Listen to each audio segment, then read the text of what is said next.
Have you ever seen those beautiful Korean rice rolls at a restaurant and wondered, can I make that at home?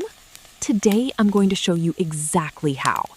Kimbap, spelled Kimbap, is one of Korea's most beloved everyday foods.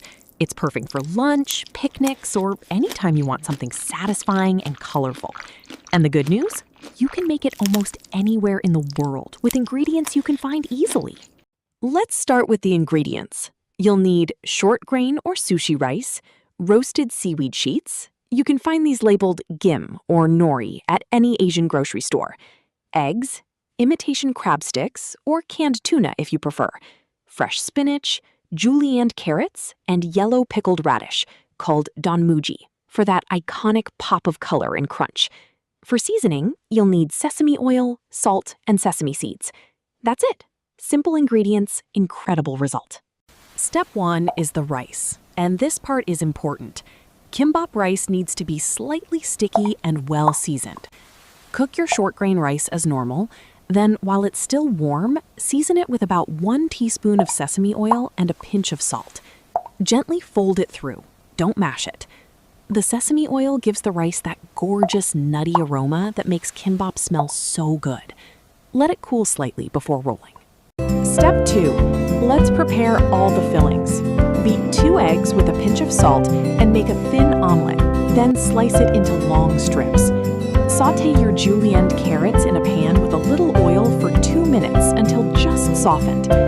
Blanch the spinach in boiling water for 30 seconds, then squeeze out the excess water and season with a tiny bit of sesame oil. Your crab sticks and pickled radish are ready to go as they are. Having everything prepped and lined up before rolling is the real secret to making kimbap smoothly. Step 3. The roll. Place a sheet of seaweed shiny side down on your bamboo mat. Wet your hands lightly to prevent sticking, then spread a thin, even layer of rice over the seaweed. Leave about 2 centimeters at the far edge bare. Now lay your fillings in a single horizontal line about 1/3 of the way up.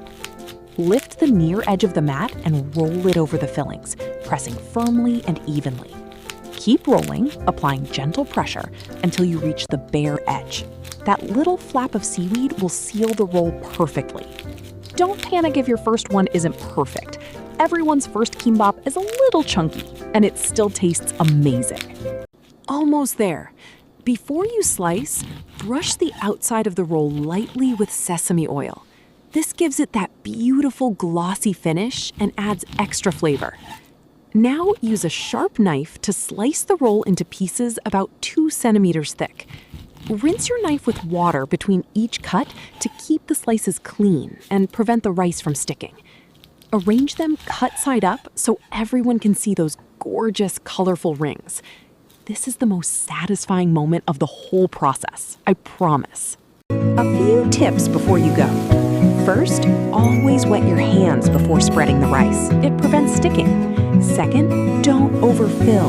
I know it's tempting, but less filling means a tighter, cleaner roll.